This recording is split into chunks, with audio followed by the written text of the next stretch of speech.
Motherhood is all-consuming. Having babies, nursing, feeling the fear of loving someone that much.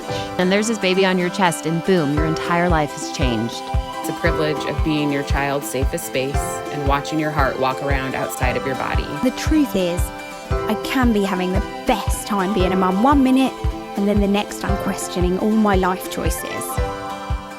I'm Lo Mansfield, your host of the Lo and Behold podcast. Mama of 4 littles, former labor and postpartum RN, CLC, and your new best friend in the messy middle space of all the choices you are making in pregnancy, birth, and motherhood.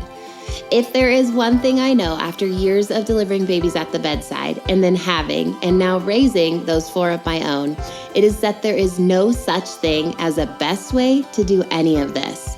And we're leaning into that truth here. With a mix of real life and what the textbook says, expert insights, and practical applications, each week we're making our way towards stories that we participate in, stories that we are honest about, and stories that are ours. This is the Lo and Behold podcast. When I am on my Instagram, one of my favorite questions to ask, like throw a question up in stories and just get the responses is describe what labor pain feels like, or describe what, the pain of labor and birth feels like. Because I am telling you, the number and range of responses that you will get, ones that make you laugh, that make you cringe, that make you tighten up your pelvic floor muscles because you remember, or it, triggers some sort of memory for you. There is just this plethora of answers. One of my favorites was from a friend, Alyssa. I actually went to college with her. And she said that the pain of contractions essentially felt like a bowling ball was falling out of her butthole. And I have never forgotten that feeling, because she's not wrong in that the pressure that you feel at that moment in time, kind of end of labor, pushing all of that, it is something else. But I wanted to talk to you guys today about labor pain, and specifically the idea of pain-free birth and what we're supposed to do with that, and how we're supposed to hold that, and what we're supposed to think about it when it's brought up on social media, or maybe we see educators talking about it, or maybe your best friend tells you, hey, my birth was pain-free, whatever it is, however that is presented to you. I think it can cause and trigger a lot of feelings, maybe hope, maybe anger, frustration, confusion. And so I wanted to kind of lean into that and talk about what that phrase means to you, what I personally think it means, and then kind of how you can, walk forward with whatever you understand after we finish chatting today. In general, I do feel like that there is the possibility that those who talk and teach about pain-free birth, and not necessarily a specific person is doing this, but the way that we interpret the pain-free birth, especially if we've never experienced it, or if it were our goal and it didn't happen, is that it often can be made to make us feel like we somehow did something wrong if pain-free birth was our goal and we then experienced pain. Like there's this mentality or this idea that I wasn't strong enough, I wasn't in charge of myself enough, regardless of how your labor or birth went, that you still think somehow I have failed. And that is not universally true for all of us. And I am not saying that all pain-free birth educators make you think if you experience pain, you're a failure. That's not true at all. But I think sometimes those two go hand in hand. And so when you're chasing that, when you're pursuing pain-free birth and you don't achieve it, maybe even in the presence of an unmedicated birth or, quote unquote, a beautiful birth that otherwise you thought was perfection, but if you had felt pain, then you somehow think that you have failed. And so I kind of want to get right at that right away and say it's absolutely universally, unilaterally, that is not true. I do not think any pain-free birther would teach that, should teach that. And it also is just simply not true. Experiencing pain in labor does not indicate failure in any way, shape, or form. And obviously, as you're listening to this, that the universal or more common majority opinion is that, heck yeah, I experienced pain in labor every single time. And so kind of holding that, but also knowing that there are people who teach this pain-free birth and who believe you can achieve it as well. I think it's important to kind of dig into those and try to figure out what's going on both ends of the spectrum, and then figure out where you can land and how you feel about it. So I will tell you right away that I believe that pain-free birth is real and that people aren't, cuckoo if they're teaching this, that it doesn't just happen supernaturally, that it's not something that only is available to certain people, that it is something that can be achieved. Will I tell you that I had them? I did not. And we will get into that more. Not even close. Wasn't a goal. But again, we will talk about that later. But I don't think it's this cuckoo thing. I want you to hear that. So if it is your goal, I hope that what I'm telling you next and what I'm sharing next can help you achieve that or understand how it's possible. If it is not your goal, great. Then I have a ton in here for you too, because we are going to discuss all of it. I think when we start this conversation, one of the first things to do is just get at pain, understanding pain at more of a chemical or physiological level, what's going on in the body. I like to look at pain, whether it be in labor or not, honestly, as coming kind of from two ways. We have biological factors related to pain, which are physical causes of pain, right? Like the actual things going on in the body. So if we're talking about labor specifically, we're talking about, the pressure you're feeling, the uterine contraction that's happening in that uterine muscle, the stretching of the cervix or the birth canal, baby's head literally pushing on your spine. Those are biological, those are physical causes of pain. And yes, they hit nerves and things and signals to the brain. And we have this whole process going on that says, hey, I'm hurting. And the brain's talking to your body from what it's experiencing, and you feel pain. The other factor that I think goes into this is psychological factors related to pain. So we're talking about mental and emotional perceptions of pain here. And this is more about your mind. So maybe this includes things like fear of pain or anxiety over what's happening, confusion about what the body is doing, and how all of those things can play into pain as well. The other thing that I think that's really valuable in this conversation is the fear, tension, pain cycle. And that is something that really explains the interplay between these two factors that I just talked about, the biological and then that psychological. So body and kind of mind-heart connection.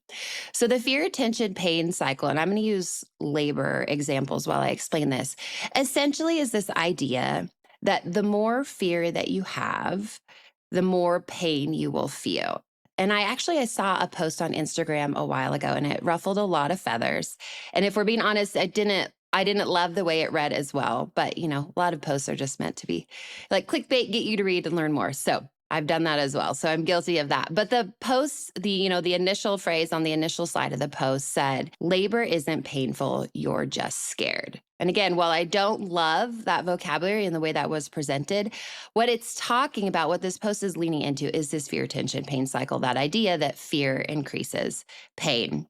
So essentially, this cycle tells us that, let's say we're scared about labor pain, right? And yes, I've been there. What's it going to feel like? I don't want to do this again. It's feeling worse. It's getting harder. I have absolutely experienced all of these things in my births. And so essentially what happens is as we are fearful, it creates tension in our bodies, right? We start to clench our fists, we clench our jaw, we hold our shoulders really tight. We're doing these things that kind of cause our body to lock up, right? So our mind, what we think, what we are fearful of is impacting what's going on physically, right? And so you can see how this fear can lead to tension.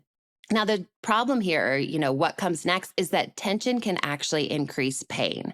So if we go back to, that uterine contraction example, I'm scared of what I'm going to feel. I tense up and I'm nervous, waiting for, this next contraction.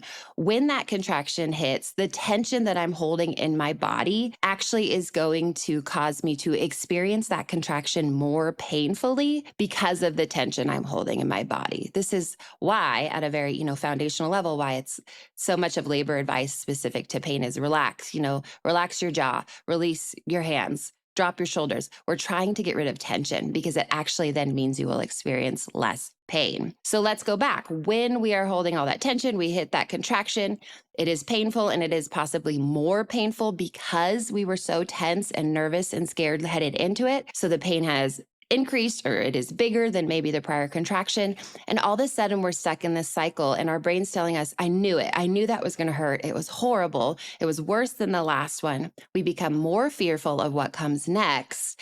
And then you can see here's the tension again, and we're just kind of tumbling over, right? And so the goal in labor, whether or not you want it to be pain-free, but certainly if that is the goal, is you've got to stop this cycle, right? And that cycle actually starts with those kind of psychological inputs of pain, which are the mind, the heart, what your brain is telling your body about the pain. So all of that, I think, is really fundamental or crucial to understanding labor pain. And then what we do with that is we step into that and go, okay, now, where do I land in this spectrum? How do I think I can navigate this? How do I think I can kind of step into this and handle my own labor pain? So let's go into this pain-free birth topic specifically. So we have that knowledge, this understanding of what pain is.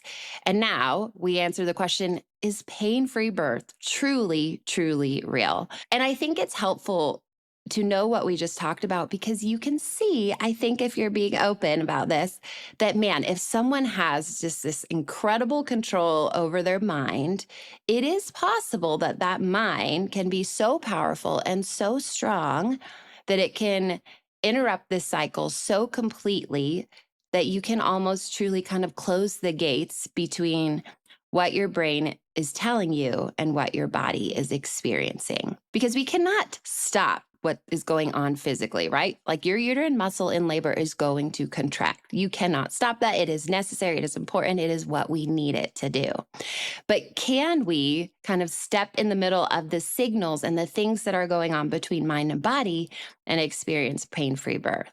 So like I said, right when we started, I actually think you can. I think it is incredibly challenging. I think it is something that requires like a lot of skill and practice. Hypnobirthing, I know, leans into this so much of this massive, specific, intense control over your mind. But I do think that for some, their psychological control over what they're feeling physically is big enough to override the experience of, that quote unquote typical experience of pain during labor. And it is proven, we have research or things that show us kind of that look at all these connections that I'm talking about that show us that control over your mind does decrease the labor pain experience. And again, going back to what I said, I think you can see how these systems work together, how in theory you can get in the middle of them and stop that pain.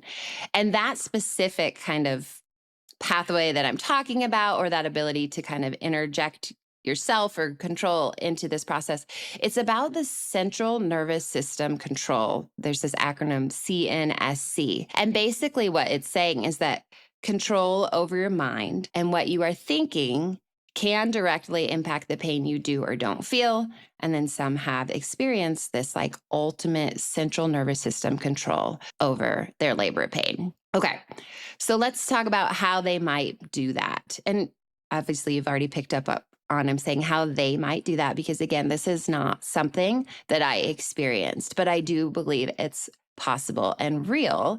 And so again, I want to share the ways that people are navigating this and kind of chasing that goal, if that is what your goal is as well.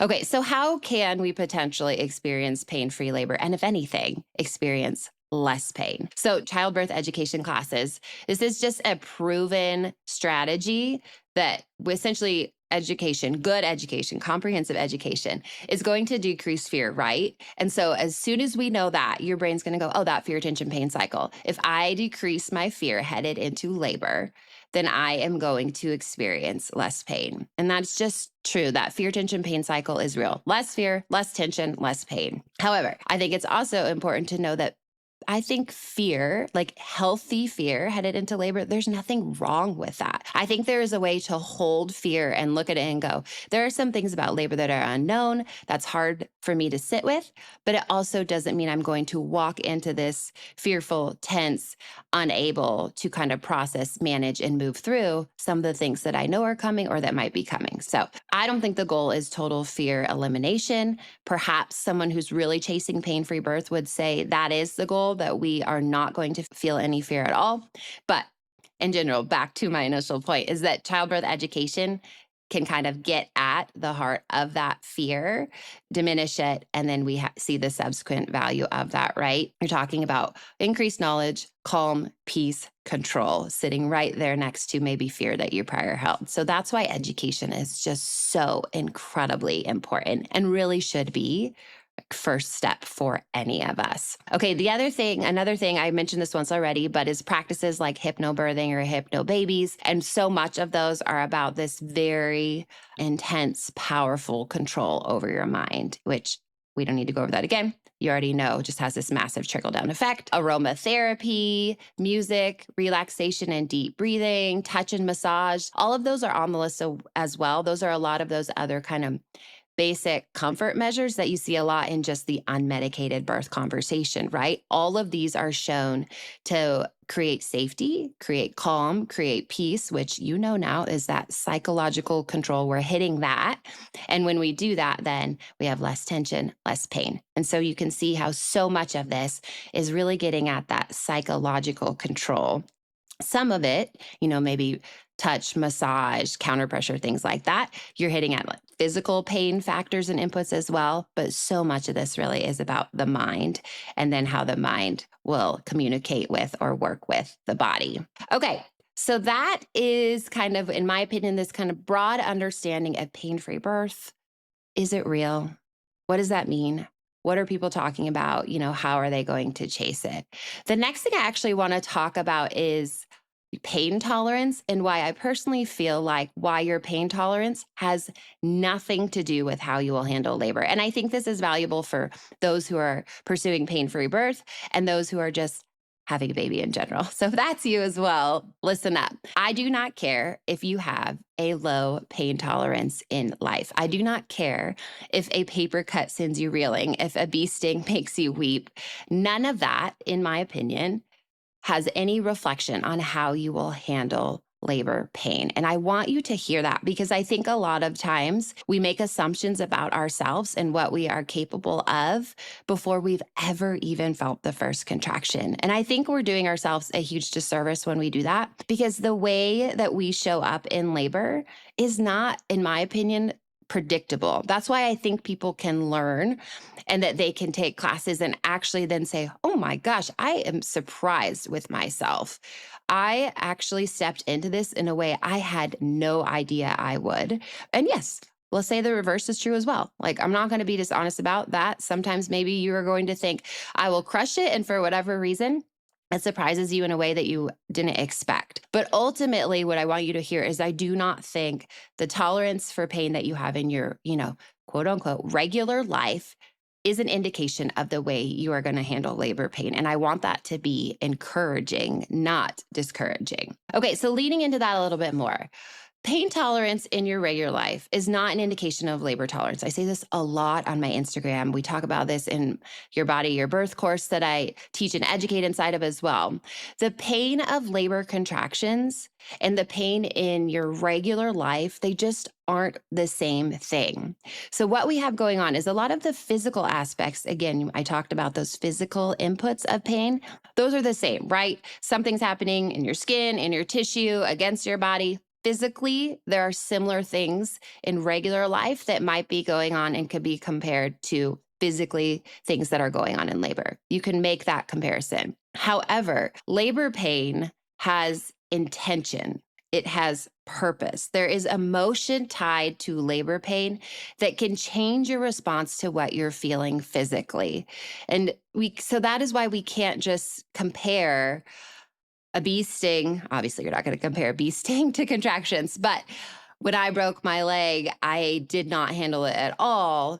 So I doubt that I'll be able to handle labor pain as well. You just can't compare those two, because while the physical parts could be similar, the psychological, what's going on, the emotional components of all of that, those are not the same. Okay. So that's why labor pain in regular life, you cannot compare the two, okay? That's the first point. My second point in all of this is labor pain is pain with purpose, and I kind of already hinted to that. But nearly all of the pain that we experience in life outside of childbirth, it lacks a purpose. It will feel senseless, right? You often have this like, why is this happening to me? Why did this just happen? If it's something huge, there's even broader conversations going on in your head, but essentially, there is not a good purpose or ending to that. It's something you have to deal with and bear, but there's no goodness on the other side of it except just being past whatever is going on. The pain of labor does not lack purpose, right? The reverse is actually true. And it is I would say some of the most purposeful, if not the most purposeful pain that you may ever experience in your entire life. So even if you do not like how you feel in labor and you want it to stop, right? You want that end goal, you still have emotionally going on this conversation in your head that I'm going to meet my child today. What I'm going through right now is going to lead me to my child. And that is going to significantly impact your tolerance of what's going on. Okay, third point in this tolerance conversation, your body responds differently to labor pain than it does pain outside of labor. And I love this science. I love deep diving it inside of the course. I love when you understand this science. But this aspect of the body has these really specific responses to help you navigate and handle labor pain is why that conversation of, you know how people will say, you would never have your tooth pulled without medication. Why would you have an unmedicated birth? And that conversation ties in directly to this point because having your tooth pulled is something that, is not supposed to happen, right? Your body doesn't kick in with all these mechanisms like, today's the day we're going to pull a tooth, so here's all the ways that I'm going to help you. We need medication to walk through that because there are things going on that in theory aren't supposed to happen, right? However, in labor, there are all of these designs to encourage and help that process, right? And so we're talking about endorphins that kick in, processes that support labor. We have this interplay between all kinds of hormones that literally show up during labor when you're experiencing pain. And it's like your body saying, hey, I want to help you in this. So here are these systems to help you do this. I'm going to use the word better, but do this maybe less painfully or to help support you in this so that you feel more calm, you feel more peace. What's happening in labor, it's beautiful, it's magical, it's incredibly cool to me. That's why people can achieve unmedicated birth and certainly why people can, chase after pain-free birth because these systems are at play.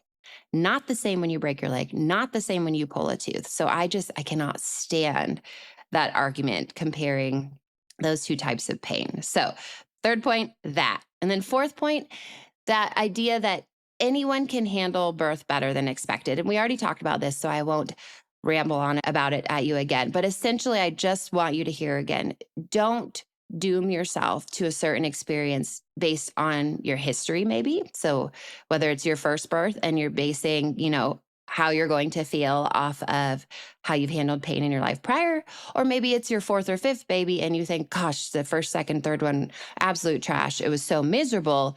It's going to be miserable again. I just want you to hear and to see that there are these systems at play. And so it can be different and you can show up differently than maybe you thought you had or than you did prior. And essentially, going back to that idea of education being so incredibly valuable for a pain-free birth conversation, but also any labor conversation, is that right this moment, you know more than you did 10 minutes ago, and you know more than you did yesterday. So I want you to leave yourself room to surprise yourself. And I don't care if you're like, I'm getting an epidural as soon as I hit 4 centimeters or whatever. I still want you to leave yourself room to surprise yourself with how you're going to navigate this. I want you to be, gracious to that person who's walking into this labor experience. And I want you to have kind of a lot of grace for that person too, and how they're going to show up, because I don't think this is all written already for you. Okay. I think that there is a lot of possibilities here. You've got a big role here, and that you need to leave yourself space for how this might look and how this might play out. Okay, third big kind of overriding thing that I want to talk about in this pain conversation as well is, what if you think pain-free birth is not for you? And I hope if you're someone who was listening for this part of the conversation, that you haven't dropped off. You're still here, you're listening, because I think those first kind of two big points, some people could piece out and be like, oh Lord, is that really what she's talking about? I think labor's going to hurt. This is ridiculous. Like, I don't want to hear the rest of this. So if you're still here, yay. Let's talk about what if you think pain-free isn't for you and what that means. And this specifically, maybe you think pain-free isn't for you, but unmedicated birth is for you. Maybe you think pain-free birth isn't for you, but you're like the mama I just mentioned, and you are ready for that epidural. But you also know I'm going to experience pain at some point in this whole process. Okay, I don't know where you are, but assuming that you are coming at this saying, I don't believe, or I'm not into pain-free labor, or I just don't want to make that a goal. Let's talk about that, okay? And I want to say, I know I've mentioned twice, I am not someone who experienced pain-free birth or labor, that this was more me. And so we'll just be honest about that. Labor, in my opinion, is painful, was painful, has been painful. And I see all the interplays of how all these systems work. But I have gone into them, especially after experiencing it my first time. And I have said, essentially in my brain, I believe that this will be hard. I believe that I'm going to experience pain, but I can learn about ways to deal. And so that is kind of what I'm speaking to here. I personally had the goal of unmedicated births with my baby. So I was that person who said, I'm not chasing pain-free birth, but I do want an unmedicated birth. And so for me, it was like, give me all the tools because I'm going to utilize them when I am hurting and try to, mitigate that or make it easier and potentially get those unmedicated birth goals. So that's kind of how I approach this. I believe labor is going to be hard. I think it is going to hurt. And I want to learn about the tools and the ways to minimize that. I think it is also totally okay to not think you can have pain-free birth and still be wildly confident. That is how I have felt walking into my births. I've seen plenty of moms and patients walk in the same way. And so I think it's totally okay to have that. That's not a diss toward anyone with different goals. It's simply something that I think is absolutely okay. You can have a little bit of fear. We've already talked about that. You can have healthy fear. You can think pain is real, and you can still be confident about all of this. No matter what your goals are, though, you just don't want to do nothing while you get ready. So even if pain-free birth is not the goal for you, maybe your goal's like mine, maybe it's something else. Regardless, even if pain-free is not the goal for you, you can't do nothing walking into this. So let's talk about some questions to ask yourself, or, things that I also thought about or asked myself, ways I approached my own birth and kind of work through some ideas that you may have about pain as you just get ready to walk into your birth.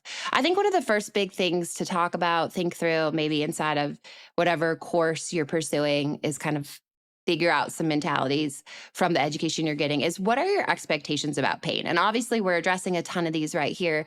What could be true, what might not be true, and then you're supposed to figure out where you're going to land, right? That's how we started this is, I want you to figure out where you're going to land after hearing this today. So what are your expectations about pain? I think it's important and valuable to think about who has shaped them.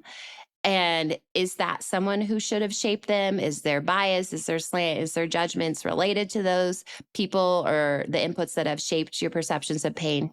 And then the question kind of at the end of that of, do they need refining? And again, you're here, you're learning. So in my opinion, you're already refining. I don't know where you'll land, but you're already kind of molding and shaping either your expectations or what you think about pain and how you want to move forward with that. So you're already getting at this one right now, which is great. The second thing I think that is really valuable to think about and keep in the conversation is, I've already told you this, evidence is wildly clear that birth education positively impacts different outcomes in birth. Like we can tie good education, comprehensive, and in my opinion, unbiased, unslanted, non-judgmental education. It can impact really specific outcomes in birth. So I would ask you, as you're prepping for your birth, how are you learning? Who are you learning from? And is it, open, honest, comprehensive? Is it giving you that freedom to take in information and then decide how you want to apply it to your life? I think that's so important for birth education, is that freedom to then decide, this is what I'm going to do with what you've just taught me. So that's point two. Second thing I think is really important to think about as you walk into your labor. The third thing, I want you to understand the emotional signposts as they relate to pain, especially.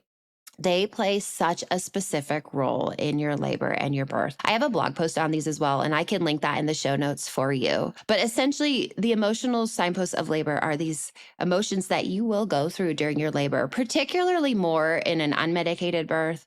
And I would say also in a pain-free birth, though the psychological mind control might or could be so powerful there that you don't see these on display as much. So I would bet that internally you would still be feeling them. But essentially, there are these changes in your emotions that happen along with labor stages. And I'm going to do a podcast episode about these tying together with stages so you guys can understand them at a really kind of basic level, what they mean. But emotional signposts are not this woo-woo crunchy thing. They're really, really cool. And I've actually personally experienced them, so I know that they are real. And I have seen them in my patients and my moms that I've taken care of.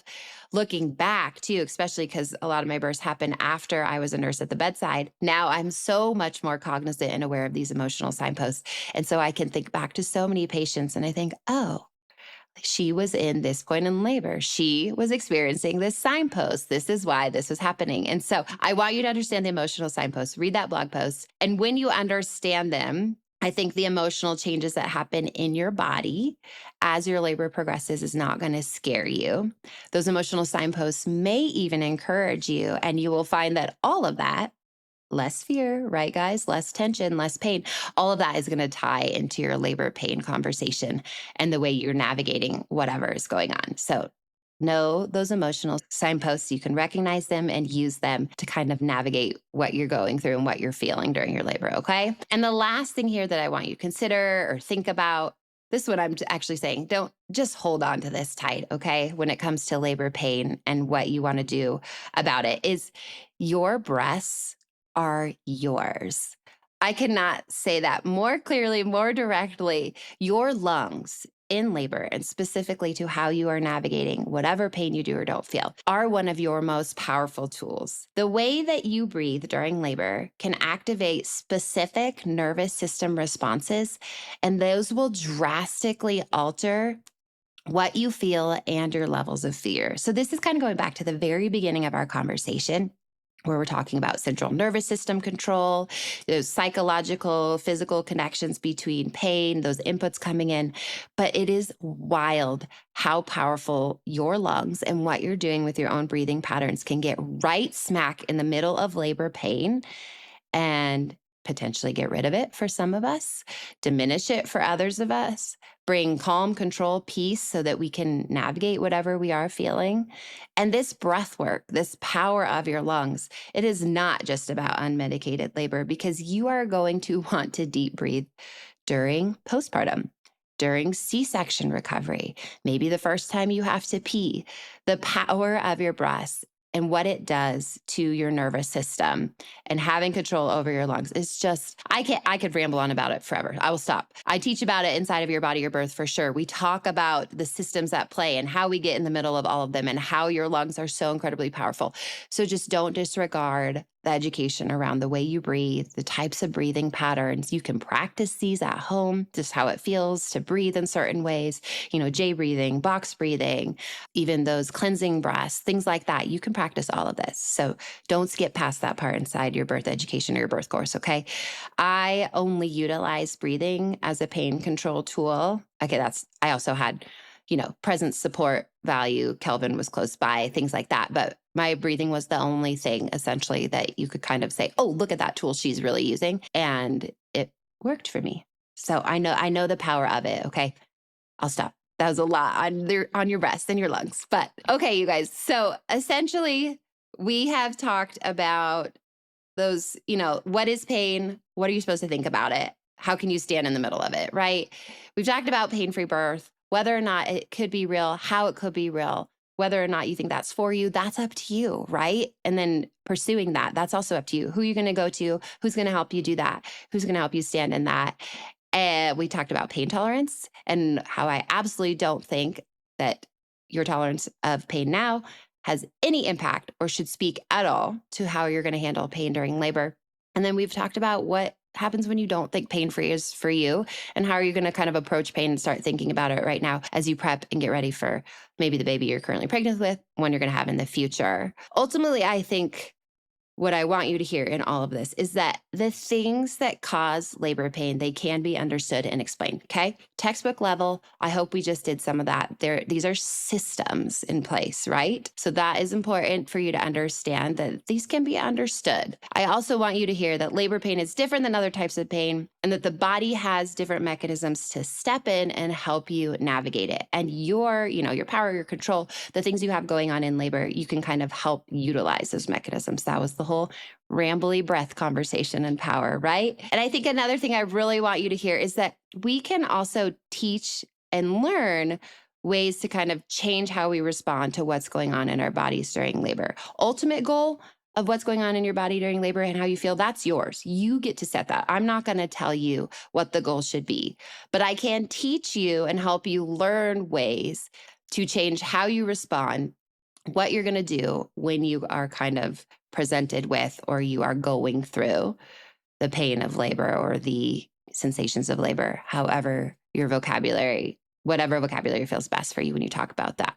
Ultimately, or overall, though, what we can't do and what we shouldn't do is make it seem like there is one, specific interpretation or specific experience here for all of us if we just knew the right things or we did this the right way. And that kind of trickles back to that conversation of pain-free birth and maybe wanting it, pursuing it, or wondering if you should be pursuing it and feeling any sort of shame if you finish your birth and you didn't experience it the way you'd been taught or told that you would. And that's really, if I had a goal here overall, it would be to eliminate that. You taking that on as shame because you didn't interpret it or experience labor or its associated pain in the way you thought you did, and that's some sort of failure on your part, okay? So please hear that. I know people who have had a pain-free birth. I know people who thought labor was absolutely the worst thing ever. I know people who thought labor was incredible, but it still hurt. And I know people who thought it would be awful and then were really surprised with how they showed up and they managed it. So there is just such a spectrum here. And none of those interpretations and experiences are failures or make you, wrong when you are relaying that or sharing that with someone else. That right there, that's the reality that all of those are real. We are not the same. And so our experience, they are not the same. We are unique. So no matter what we know or how we prep, all of this is going to be wildly unique to who you are and to who I am. So we're going to teach the tools, right? We're going to teach you how to understand the process, and then we're going to keep sharing ways that you can navigate what you feel and what your body is doing. That's the goal for me here. That's the goal in my birth class.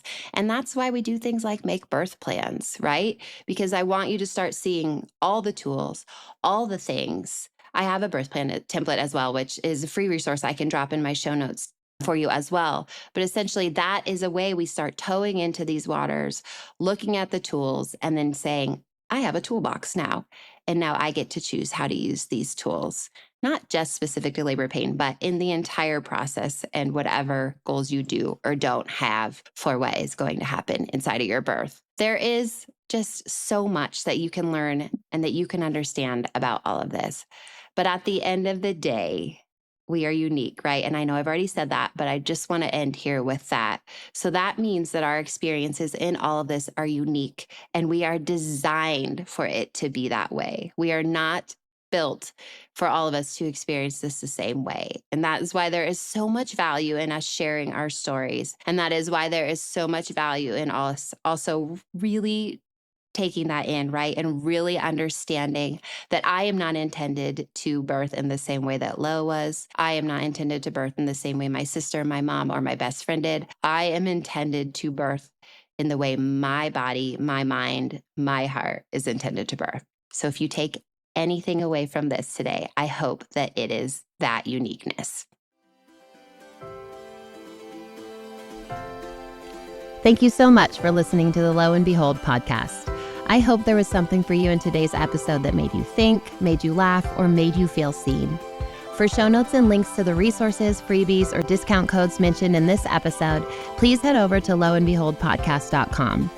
If you aren't following along yet, make sure to tap subscribe or follow in your podcast app so we can keep hanging out together. And if you haven't heard it yet today, you're doing a really good job.